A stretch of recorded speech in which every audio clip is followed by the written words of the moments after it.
सभी को नमस्कार। आज बात करेंगे डोगा डायरीज़ के बारे में। पर उससे पहले कन्फेशन।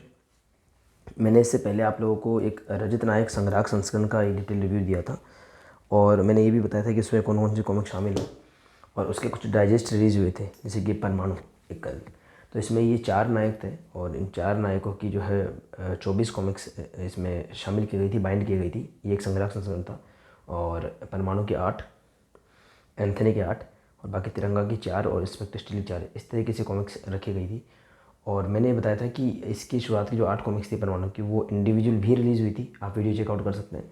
और उसमें मैंने एक फ़ायदे और नुकसान की बात कही थी कि किस वर्जन में आपको क्या मिलता है और किस वर्जन में आपको क्या नहीं मिलता है। तो अगर आपके पास में पेपर बैग्स हैं और ये वाला संग्राहक संस्करण अगर आपके पास नहीं है, तो आप ये वाला आर्ट मिस करते हैं जो ललित कुमार शर्मा जी के द्वारा बनाया गया इस संग्राहक संस्करण का एक अलग से आर्ट है, ठीक है। और अगर आपके पास में ये डाइजेस्ट नहीं है, दूसरा वर्जन है मानो कि आपके पास संग्राहक संस्करण है या पेपर बैग्स में, तो फिर आप ये वाला आर्ट मिस करते हैं जो कि अनुपम सिन्हा जी के द्वारा बनाया गया है। क्योंकि संग्राहक संस्करण के साथ में भी जो है ये वाला आर्ट, इसके साथ कुछ नहीं मिला था, सिर्फ उसके साथ में इस आर्ट का एक मैग्नेट स्टिकर मिला था। तो उस समय मैंने राज कॉमिक्स भाई मनोज गुप्ता की तरफ से पोस्टर्स आपको मैंने दिखाए थे और मैंने बोला था कि देखो जो है जितने भी नए आर्ट बनाए गए हैं मनोज गुप्ता जी की टीम की तरफ से, मतलब बनवाए गए आर्टिस्ट से, चाहे अनुपम सिन्हा जी के हों या अदर हों, तो सारे के सारे उन्होंने पोस्टर्स के रूप में रिलीज़ करे हैं। तो मैंने कहा अगर आपके पास पेपर बैग है और ये संग्राहक संस्करण नहीं है, तो भी आप ये पोस्टर अगर आपके पास में है तो आपके पास वो नया आर्ट आ जाता है। लेकिन मैंने ये बात बोली थी कि तो भी आपके पास में जो है डाइजेस्ट वाला आर्ट नहीं आ पाता है। तो फर्स्ट टाइम ये आर्ट हमको इस डाइजेस्ट के कवर के रूप में देखने को मिला था और यही कारण था इसको परचेज़ करने का। हालांकि तब तक ये पोस्टर रिलीज नहीं हुए थे, पर तब मैं चेक नहीं कर पाया था और मैंने बोला था कि ये पोस्टर नहीं आया, लेकिन ये आया था। फिर मैंने चेक किया तो ये पोस्टर था उसमें।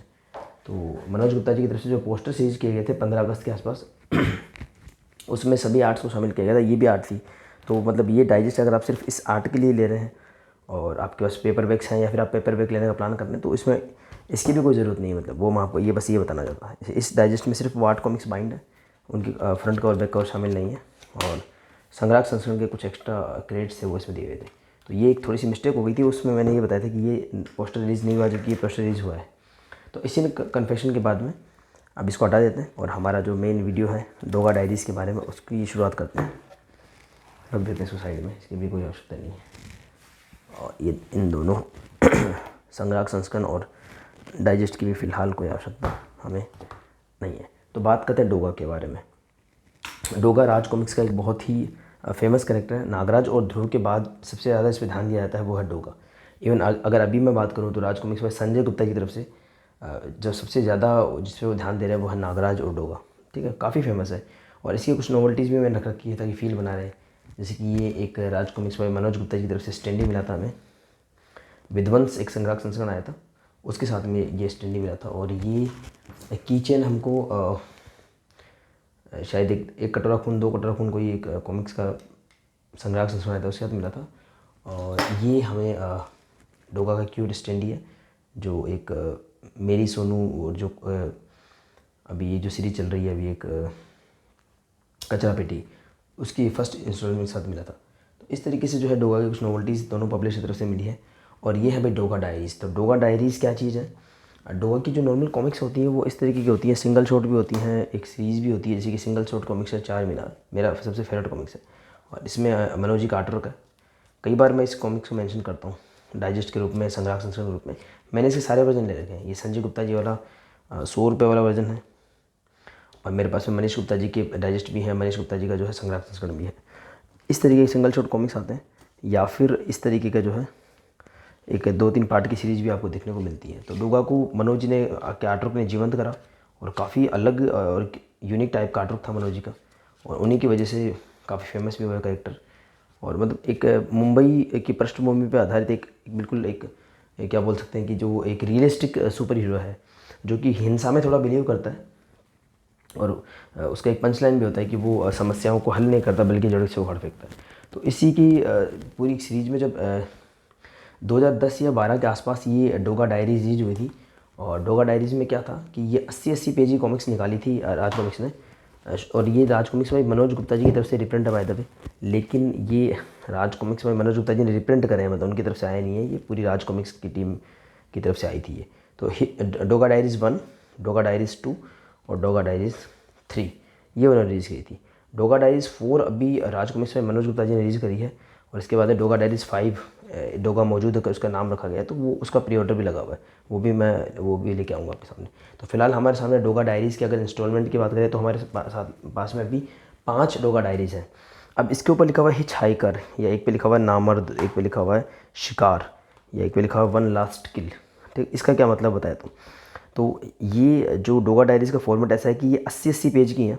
3 शुरुआत की जो है इसे हिच हाइकर है वो 80 पेज की है, और 80 पेज में सिर्फ फ्रंट कवर बैक कवर को आप हटाएं तो पूरी की पूरी 80 पेज की स्टोरी है, ना कहीं पर कोई भी ऐड या ब्रेक इसमें रखा गया नहीं है। ठीक है, और हर डायरी में लगभग 8 शुरुआत की जो 3 है 8 यानी कि 8 स्टोरीज़ हैं, और हर स्टोरी के चित्रकार अलग हैं, राइटर अलग हैं, कलरिस्ट अलग हैं, इंकर अलग है। तो एक बहुत यूनिक टाइप का प्रोडक्ट निकल करके आता है। मतलब डोगा की जो फिलोसफी है और डोगा का जो काम करने का तरीका है वो हमको इन कॉमिक्स में नज़र आता है।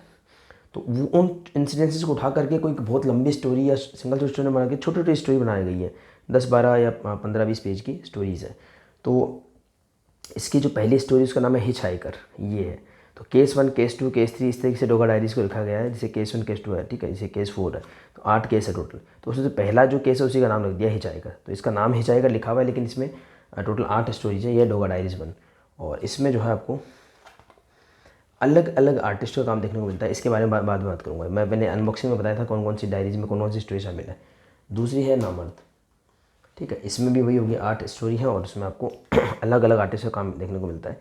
पहली स्टोरी मेरे को बहुत आकर्षक लगी, मतलब इसका जो प्रेजेंटेशन है, क्योंकि ललित कुमार शर्मा जी का आर्टवर्क है, और ललित कुमार शर्मा जी ने बहुत मतलब आतंक हत्या नागराज में भी काम किया, उनके काम को काफ़ी पसंद किया गया है। कैंप फायर ग्राफिक नॉवल्स में उन्होंने काम करा है, और इसके अलावा जो है उन्होंने जो है राज कॉमिक्स से जो भी संग्राहक संस्करण हमको देखने को मिले हैं सन 2021 में राज कॉमिक्स में मनोज गुप्ता जी की तरफ से या संजय गुप्ता की तरफ से, तो उसमें भी उन्होंने अपना आर्ट दिया है, और वो हर कैरेक्टर को ही बना देते हैं। जैसे कि मान लो आपको भोकाल है राज कॉमिक्स में, उसके महारावण का संग्राहक संस्करण बनवाना है, या फिर नागायण है जिसकी काफ़ी चर्चा हुई है, उसका आपको संग्राहक संस्करण बनवाना है, या फिर नागराज का कोई प्रथम 5 कॉमिक्स का युगारंभ है जो है हमारे संजय गुप्ता जी की तरफ से, उसका आपको आर्टवर्क बना कुछ भी बनाना हो, मतलब कवर ललित कुमार शर्मा जी का जरूर ही देखने को मिलता है। जैसे ये देखिए महारावण एक आपके सामने है, तो ये है ललित कुमार शर्मा जी का आर्टवर्क। तो ललित कुमार शर्मा जी के उस चीज़ में खासियत ये नज़र आती है कि उनसे कोई भी कैरेक्टर बना लो वो उसको उसी फील्ड के साथ बना देते हैं। तो हर तरीके के कैरेक्टर बनाए उन्होंने, और अच्छा एक उनका आर्ट नज़र आता है। पर वो ज़्यादा नज़र नहीं आया आर्ट उनका, खाली कवर में ही देखने को मिलता है। जैसे प्रताप मलिक जी का आर्ट हमको ज़्यादातर कवर्स में देखने को मिलता है उस प्रकार से, ठीक है। तो अच्छी बात ये कि ये उस समय नवोदित कलाकार थे, उस समय नए नए एक्सपेरिमेंट्स वगैरह हो रहे थे, तो उन्होंने जो है ये इन डायरीज़ में भी कुछ कुछ आर्टवर्क दिया है। तो डोगा डायरीज़ 3 एंड 2 इनकी जो पहली स्टोरी है वो ललित कुमार शर्मा जी ने बनाई है, और उसके अलावा बहुत सारे आर्टिस्ट हैं। आज मैं मेन बात करूँगा डोगा डायरीज़ 3 पे, जिसका नाम है शिकार, ठीक है। और एक बात मैं और बता दूँ, इनमें से डोगा डायरीज़ 3 जो है अभी दिसंबर 2020 तक या कुछ शुरुआत के महीने 2021 तक ऑनलाइन स्टोर्स पर और ऑफलाइन स्टोर्स पर इजीली अवेलेबल थी। मतलब 80 रुपये इसका प्राइस था। फिलहाल इसका प्राइस जो है वो 150 रुपये रखा गया है मनोज गुप्ता जी की टीम की तरफ से। तो 80 पेज की कॉमिक्स का मूल्य जब मनोज गुप्ता जी ने प्रिंट की शुरुआत करी थी सन 2021 में, तो उन्होंने मूल्य रखा था 130 रुपये।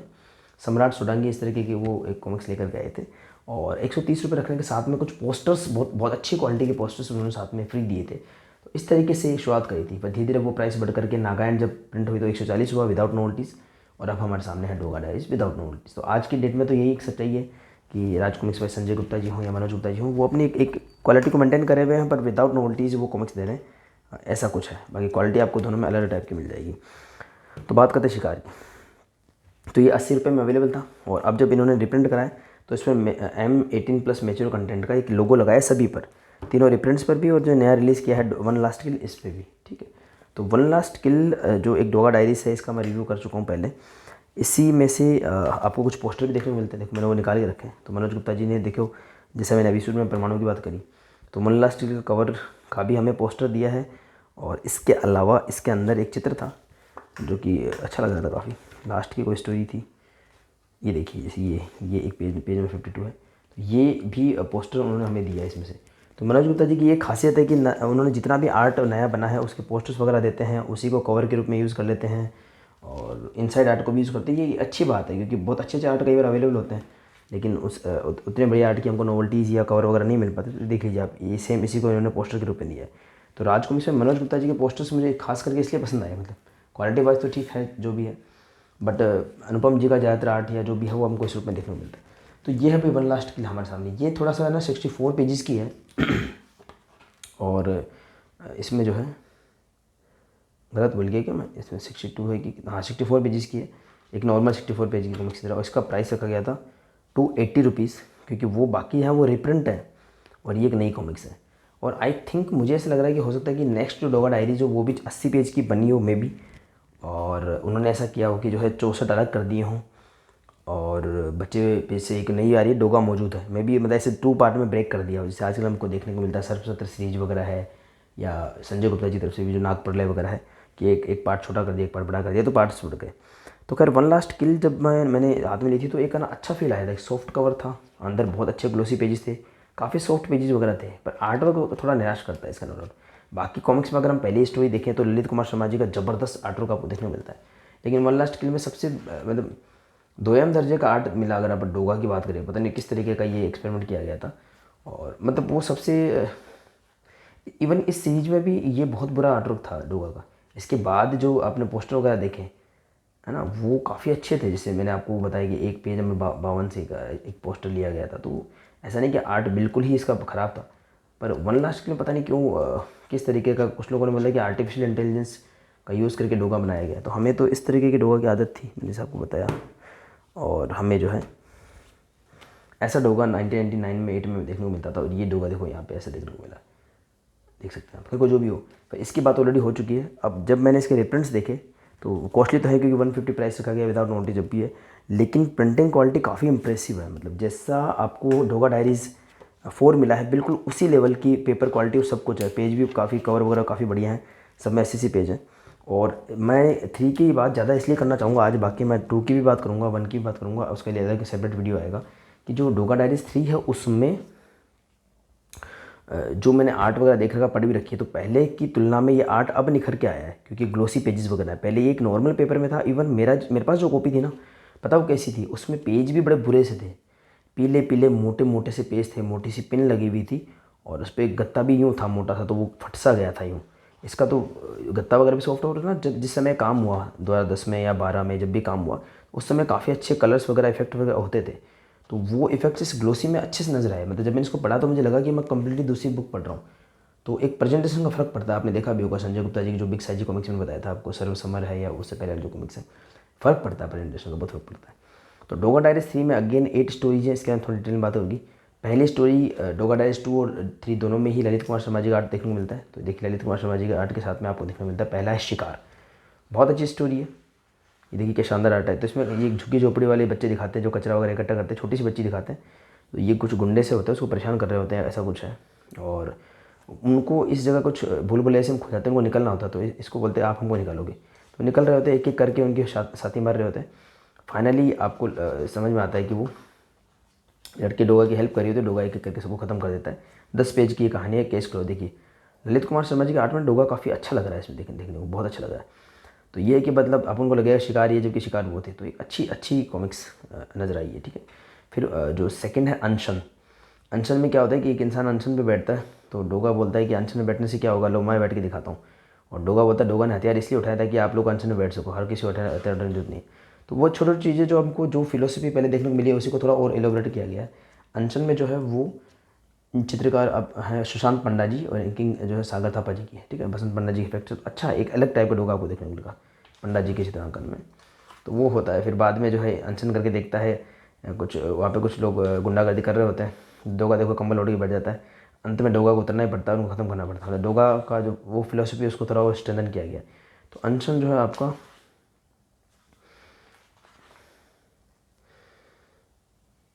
20 पेज, यानी कि पहले 10 पेज की स्टोरी, दूसरी 10 पेज की स्टोरी।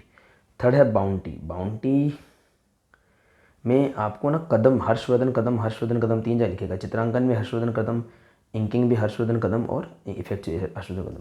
तो इसमें जो है ना आपको थोड़ा अलग टाइप का आर्ट मिलेगा, क्योंकि कदम स्टूडियो, अगर मैं मुझे लगता है कि इनका कनेक्शन शायद दिलीप कदम जी से होगा, या जो कदम स्टूडियो जो है उनसे होगा, जो भुकाल के कॉमिक्स बनाते थे, अमर चित्रकथा में माइथोलॉजी वगैरह बनाते थे, जो तुलसीदास रामायण वगैरह। तो इसमें थोड़ा अलग टाइप का आर्ट है, देखो ब्लू कलर से रेड कलर से ऐसा दिया हुआ है जैसे आप हिस्टोरिकल कुछ ग्राफिक नॉवल वगैरह पढ़ते हो। इसमें भी डोगा इतना खास नहीं बनाया लेकिन ना ये इफेक्टिव है। तो इसमें ये एक लेडी दिखा रखी है और वो उसमें दिखा रखा है कि किस तरीके से वो कहीं पे कुछ ऐसी जगह से दिखा रखी है कि वो कहीं पे कुछ ड्रिंक्स वगैरह सर्व करती है ना, नॉनवेज वगैरह। तो उसमें वो भी शायद डोगा की हेल्प कर रही होती है लास्ट में जो है। ये देखो इस तरीके का आर्ट है, थोड़ा अलग टाइप का आर्ट है, पर क्योंकि ये ग्लोसी वगैरह ना तो अच्छा लगा, इफेक्टिव लगा। उस समय बिल्कुल भी इफेक्टिव नहीं लगा था मुझे, अच्छा लगा ये भी आर्ट। तो ये 30 पेज या 10 पेज की स्टोरी है, ये खत्म है। इसमें भी क्या होता है आपको अच्छा लगेगा इसको पढ़ करके किस तरीके से वो होता है और वो लेडी किस तरीके से हेल्प कर रही होती है कानून वगैरह की डोगा की, ठीक है। अच्छा है, अलग अलग तरीके अलग अलग टेस्ट मिलेगा आपको, ललित कुमार शर्मा जी का, पंडा जी का, फिर बाद में ये कदम जी का, हर्षवर्धन कदम जी का। फोर्थ केस जो है वो तमंचा, तमंचा की स्टोरी में क्या था, थोड़ा सा आगे देखता हूँ अभी। पेजेज बहुत अच्छे हैं ना, बहुत अच्छी प्रिंटिंग दी है इन्होंने, बहुत बढ़िया प्रिंटिंग दी, बेस्ट प्रिंटिंग है इसके डोगा डायरीज में। तो हाँ, इसमें कोई एक इंसान होता है बॉम्बे में, वो अपनी दुकान वगैरह खोलता है, तो वहाँ पे उसके बच्चे थोड़े गुंडागर्दी का सामना करना पड़ता है कि गुंडे जो होते हैं वो क्या करते हैं, किसी दुकान से कुछ ले लिया, किसी दुकान से कुछ ले लिया, इस तरह से गुंडागर्दी कर रहे होते हैं, ठीक है। वांटेड भाई, एक होते दबंग भाई, एक होता है राधे भाई, आपको सलमान खान की मूवीज़ के नाम याद आ जाएंगे इसमें, ठीक है। वह इस तरीके के नाम रखे गए हैं। तो किसी पान की दुकान पे मान लो पान खा लिया, फिर पैसे नहीं दिए, और पैसे नहीं दिए, फिर अगले दिन आके बोला कि यार पान में चूना वो ज़्यादा था, अब इसकी भरपाई कौन करेगा, मेरे को डॉक्टर के पास जाना पड़ेगा। ऐसे ज़बरदस्ती के बहाने मारने के मतलब पैसे का उठाना, इस तरीके की गुंडागर्दी कर रहे थे। तो नए नए जो वहाँ पे आए थे बच्चे वगैरह, तो वो एडजस्ट नहीं कर पाए थे। तो उनके लास्ट में बताते हैं उनके पिता थोड़े से हिंसक हो गए थे, उन्होंने हथियार बनाने शुरू कर दिए थे, तमंचा मतलब ये था, और लोगों में बांटना शुरू कर दिए थे। फिर बाद में समझ में आया कि इस तरीके के, हालांकि डोगा की जो फिलोसफी है ना कि आप चुप मत बैठो हथियार उठाओ, तो उसमें कि डोगा एक अलग ही तरह का कैरेक्टर है, अलग तरीके से इवोल्व हुआ है, उसका ट्रेनिंग अलग तरीके से हुई। तो इसने आज बताया कि हथियार को खेल डोगा ही हैंडल कर सकता है, हर कोई हैंडल नहीं कर सकता, हर किसी के हाथ में हथियार आ जाएंगे तो दिक्कत हो जाएगी। ये थोड़ा एक मैसेज दिया गया है। 40 ये अच्छा है, 10 पेज को कंटिन्यू रखा गया। केस 5, इसमें ना प्रदीप यादव जी का चित्रांकन है और विनोद कुमार जी की लेखक है सुदीप मेनन जी, और अनुवाद यानी कि शायद उन्होंने इंग्लिश में लिखा होगा इस वजह से। इसमें विनोद कुमार जी की किंग मेरे को तो 2 ही पेज में लगी, बाद में मेरे को विनोद जी से लगी नहीं। आप देख सकते हैं यहाँ पे विनोद जी की किंग लग नहीं रही है जिनको देख करके। इसमें ये एक काफ़ी इंटरेस्टिंग केस था। क्या है नाम इसका, पहचान। 2 लोग होते हैं और उनके पास एक सूटकेस होता है, वो अपनी अपनी स्टोरी बता रहे होते हैं। एक अपनी स्टोरी बताता, दूसरी अपनी स्टोरी बताता, और वो बताते हैं कि ये सही है ये गलत है। ऐसा होता है कि ये मेरी स्टोरी बता रहा है, देखो यहाँ पे देखो कि डोगा में कोई आर्म डीलर नहीं था, खुद हत्या, ऐसा कुछ है। तो लास्ट में डोगा कुछ तरीके से पता लगाता है कि कौन उनमें से था कौन नहीं था, और किस तरीके से केस क्लोज होता है, जो वो एक इसमें दिखा रखा। ठीक है, 50 ये ठीक है यार, जोरदार है। डोगा डायरीज थी तो जोरदार है, 10 पेज में जा रहा है पूरा। तो 50 पेज खत्म हो गई, तो अब आता है एक्सट्रीम जस्टिस।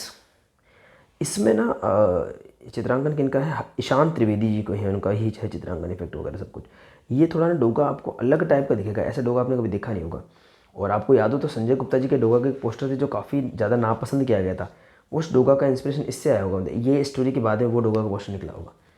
ये थोड़ा अलग टाइप का एक्सपेरिमेंट लगता है, जो जैसे फॉरेन में बैटमैन वगैरह कॉमिक्स में अलग टाइप का आर्टवर्क मिलता है, वैसा कुछ है। तो ये बिल्कुल पसंद नहीं आता डोगा मुझे भी। और खैर, तो इसका पोस्टर भी था वो संजय गुप्ता जी लोग, मैं लाया नहीं, अभी वो लाना की ज़रूरत थी। तो इसमें दिखा रखा है ये कोई एक मुजरिम होता है और किसी तरह से ये निर्ममता से हत्या करता है, खुद की माँ की इसने हत्या कर रखी होती है। और एक उसके बाद जब और कोई एक बच्चे की यहाँ हत्या कर रही होती है, देखो इसकी एक माँ है, उसके बच्चे की हत्या कर दी, और ये जब खुद बच्चा था अपनी माँ की हत्या कर रखी होती है। तो इसको डोगा किस तरह के सबक सिखाता हुआ है, थोड़ा सा ना वायलेंस तो इसमें है, इसी वजह से इन्होंने जो है ये इसमें सिंबल लगा रखा है। अच्छा है, इसका भी अच्छे से केस क्लोज होता है। 60 पेज, अरे यार तो इसको तो बड़े रिदम में चल रही है 10 पेज से। दूसरे समय ऐसे ही क्या होगा। तो आपको ना सबसे अच्छी बात क्या लगती है डायरीज में, देखो ये एक तो रिप्रेजेंट हुई है बढ़िया क्वालिटी में, ठीक है, 150 में। और 150 में आपको 10 स्टोरी और अच्छे आर्टिस्ट, अब जो धुरंधर आर्टिस्ट हो गए, अब तो मंजे हुए हो गए हैं सारे आर्टिस्ट, और उनका आर्ट मिलता भी कहाँ है, ललित कुमार शर्मा जी का तो मिलता ही नहीं है। तो वो एक अच्छी बात है कि आपको अब ये काफ़ी, उस समय तो एक्सपेरिमेंट लेवल पे थी, इतना पसंद नहीं आई थी, अब काफ़ी पसंद आ रही है। हैप्पी न्यू ईयर में दिखाते हैं सूरज और मोनिका का जो नॉर्मल आपको पहले वाला फ्लेवर मिलेगा। दिलदीप सिंह जी का चित्रांकन है, जो भी कचरा पेटी, मेरी सुनो वगैरह में चित्रांकन कर रहे हैं, डोगा को वही संभाल रहे संजय गुप्ता जी के पब्लिकेशन में। तो वही दिखाता है कि भाई हैप्पी न्यू ईयर मनाना होता है। जैसे मोनिका, ये सीन तो मैंने कई बार देखे हैं वैसे डोगा की नॉर्मल कॉमिक्स में, कि मोनिका इंसिस्ट करती है कि हैप्पी न्यू ईयर मनाना चाहिए, सूरज को थोड़ा एंजॉय करना चाहिए, है ना, पार्टीज़ वगैरह हैं। पर कुछ लड़के छेड़ रहे होते हैं मोनिका को, पहले ट्रैफिक में भी और उसके बाद में बार वगैरह में भी, और कोई लड़का उनको रोकने की कोशिश भी करता है, तो उसके बाद हिंसा वगैरह करते हैं वो। अंत में डोगा को सब सोल्व करना पड़ता है, तो मोनिका समझ जाती है कि डोगा की ज़रूरत हमेशा रहेगी। अरे ये बात मैंने इसमें नोट नहीं करी, बाकी डायरीज़ में शायद जो भी हुआ हो, लेकिन डोगा डायरीज़ 3 में बहुत ज़्यादा सिमेट्री देखने को मिल रही है। मतलब 10 की 10 स्टोरी, आई एम सॉरी, 8 के 8 स्टोरी में 10 पेज है तो 80 पेज हो गए, सीधा हिसाब है यार इसमें, बहुत बढ़िया। तो 70 पेज में 7वां केस क्लोज हो गया। देखिए केस क्लोज्ड। तो पहला इसका क्या था, शिकार, पहली जो स्टोरी थी ललित कुमार शर्मा जी की। और लास्ट वाली स्टोरी का नाम है आसान शिकार। ये अच्छा है, ये अच्छी स्टोरी है। तो चित्रांकन है मयूर, ये थोड़ा सा ना इतना अप टू द मार्क नहीं है चित्रांकन, पर फिर भी ये और ओवरऑल काफ़ी अच्छी निकल करके आती है आपके सामने। इसमें क्या होता है कि स्टोरी इसमें जेसिका लाल हत्याकांड वाली थी ना, वो वाली स्टोरी दिखा रखी है कि कोई बार में कोई अमीर ज़्यादा होता है और उसको एक लेडी वो ड्रिंक सर्व नहीं करती तो उसे गोली मार देता है काफ़ी लोगों के सामने। इसमें कहाँ लिखा हुआ है, कुछ बताया था कितने लोगों के सामने, ठीक है ना। देखो 364 लोगों के सामने, पर सब ने धीरे धीरे इनकार कर दिया था कि किसी ने उसको नहीं देखा। और इस पर एक मूवी भी आई थी, नो वन किल्ड जेसिका, रानी मुखर्जी वाली। मतलब कि सामने एक वारदात हुई है और उसको आप प्रूव नहीं कर पा रहे हो। तो इसमें ऐसा होता है उस जज के वहाँ पहुँच जाता है डोगा। एक बैक स्टोरी दिखा रखी है, मतलब उससे पहले जो सीन ना वैसा है कि डोगा घायल है, उसको गोली वगैरह लगी हुई है और किसी गटर वगैरह में छुप रहा होता है और एक लेडी उसको खींच रही होती है, बस ये दिखा रखा है। और वो उसकी गोली निकाल रही होती है, वहाँ पे ये स्टोरी बताता है, ठीक है। और उस लेडी को ना गोली निकालने का काफ़ी तजुर्बा होता है कि चाकू कैसे गर्म करना है, गोली कैसे निकालनी है, और उस समय इंसान को नींद नहीं आनी चाहिए, ऐसा काफ़ी उसको एक्सपीरियंस होता है। उसका भी रिवील किया गया बाद में। तो फिर जो है ये बैक स्टोरी बताता है बिल्कुल वैसी की वैसी। और वहाँ जाके हम जो इमेजिन कर रहे होते हैं कि डोगा या कोई भी सुपर हीरो हमारी लाइफ में आकर के जस्टिस करते, तो फिर बाद में वो उस बच्चे उससे कबूल करवा लेता है कि हाँ भाई मैं अमीर हूँ, मैंने ही गोली मारी थी उसको, नोट जेसिका, इसमें तो जो भी होगा शालिनी को, बायर गर्ल शालिनी को। और जो है सबको खरीद लिया था, इवन जज को भी खरीद लिया था, सारे गवाह को खरीद लिया था। तो खैर वो डोगा जो है ऐसा करता है और उस जज को भी शायद मारना चाह रहा होता है, ऐसा कुछ होता है। तो लेकिन उसकी जज की वाइफ बीच में आ जाती है और जो है उसको डोगा को गोली मार देती है। तो उसी से बच करके ये भाग रहा होता है, तो वो लेडीज़ को बचाती है। तो इसमें देखा कि एक औरत वो दिखाई वहाँ पर जिसको पता था कि इसका पति बहुत गलत कर रहा है और उसने डोगा को गोली मारी। और दूसरी औरत जिसने उसका हाथ पकड़ के खींचा, गोली वगैरह निकाली। तो जो शुरुआत के सीन जो था ना उसमें भी ये लिखा था, देखो कि आज डोगा एक आसान शिकार बन गया, क्योंकि है ना, क्योंकि औरत को उसमें पता नहीं था ऐसा भी हो सकता है। तो देखिए वही ये भी एक औरत है, देखो कर सकती है, औरत भी घात कर सकती है, मतलब धोखा दे सकती है। और फिर एक और औरत है कि अब वो दिखा रखा है, दो औरतों में डिफरेंस दिखा रखा है। तो ये एक झुग्गी झोपड़ी में रहने वाली होती है। एक्चुअली क्या होता है, इसका हस्बैंड बहुत ज़्यादा मवाली गुंडागर्दी करने वाला होता है, उसको टाइम टाइम पे गोली लग रही होती है, तो उसको आदत होती है। जब डोगा अंदर घायल होता है ना, उसकी गोली निकाल देती है, तो बाहर पुलिस ही आती है। तो ये पुलिस वालों से बताए, पुलिस वाले बोलते हैं बहुत बदतमीजी से करते हैं साथ में, जो बहुत बदतमीजी करते हैं। और डोगा कुछ कर नहीं सकता अंदर, तो वो बंद रखती है। तो डोगा बोलता है बहुत बदतमीजी की, बोला कि मुझे इसकी आदत है। बोला बचपन में मेरे पिताजी, देखो ये ना ये सच्चाई है एक तरीके समाज की। लोग पता नहीं क्या समझ लेते हैं, बच्चों को अपनी प्रॉपर्टी समझ लेते हैं। तो वो बापू पहले बदतमीजी क्या करते थे, शादी के बाद हस्बैंड बदतमीजी क्या करता था, ऐसा कुछ है। और एक बार क्या हुआ, उसको जब भी गलत संगत में पड़ने के कारण वो चोरी लूटवा सब करने लगा और इसे गोली वगैरह निकाल देती थी। एक बार उसको गोली लगी, मेरे सामने वो आया और मैंने गोलियाँ नहीं निकाली। क्यों नहीं निकाली पता है, क्योंकि वो डोगा की गोली से घायल हुआ था। मतलब इसके हस्बैंड को भी डोगा नहीं मारा था पहले, लेकिन इसको पता था कि उसने कोई कोई सही रीज़न था, इसलिए इसने क्या करा कि जो हो गया वो कि तुमने मुझे वो बनाया जो मैं बनना चाहती थी, बेवकूफ़ बिल्कुल स्वाभिमानी। तो इसमें ये दिखा रखा है कि वो पढ़ी लिखी एक लेडी थी जो अपने हस्बैंड जज को बचाने के लिए, उसको पता था कि वो गलत है, तो भी डोगा पे गोलियाँ चला दी। और सेकंड ये लोहारन या गरीब थी और उसने जो है एक अलग स्टैंड लिया, दो औरतों में डिफरेंस दिखाया। तो एक ना बहुत बहुत अच्छी स्टोरी है इसकी, ये तो मानना पड़ेगा। डोगा डायरीज़ 4 मुझे इतनी इफेक्टिव नहीं लगी, पता नहीं क्यों। तो डोगा डायरीज़ 1, 2 और 3 मैं पहले बता चुका हूँ कि ये पहले ही आई हुई थी, मनोज गुप्ता जी ने पब्लिश की थी। और 4 जो है ये इसका आर्टवर्क भी ऐसा लगा कि पहले बना होगा, पर शायद क्योंकि इसमें स्टोरी भी मुझे इतनी अप टू द मार्क नहीं लगी और आर्ट तो बिल्कुल भी अप टू द मार्क नहीं था, तो हो सकता है संजय गुप्ता जी ने शायद इसलिए चूज़ ना किया हो। पर हाँ ये बात है कि आपको जो क्वालिटी इसमें मिलती है ना एक न्यू कॉमिक्स की 280 रुपये में, सेम वही क्वालिटी आपको यहाँ 150 रुपये मिल जाती है। लगभग हाफ़ ही मान सकते हैं, लगभग हाफ़। लगभग हाफ़ क्या मतलब, एक्चुअली इसमें 64 पेज है, इसमें 80 पेज है, तो हाँ लगभग हाफ़ में आ रहा है।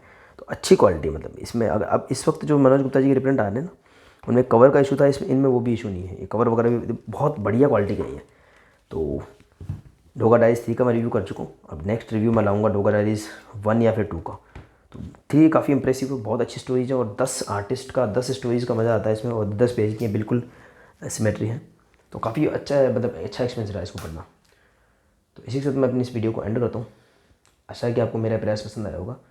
इसमें से अगर आप टाइम है आपके पास में और आप इनमें से कोई एक 1 और 2 में से जिसका पहले रिव्यू देखना चाहे आप मुझे बता सकते हैं, उसका रिव्यू पहले आ जाएगा। तो इस वीडियो को मैं ये एंड करता हूँ। अंत तक बने रहने के लिए और सपोर्ट करने के लिए सभी को धन्यवाद। मिलते हैं किसी और वीडियो में।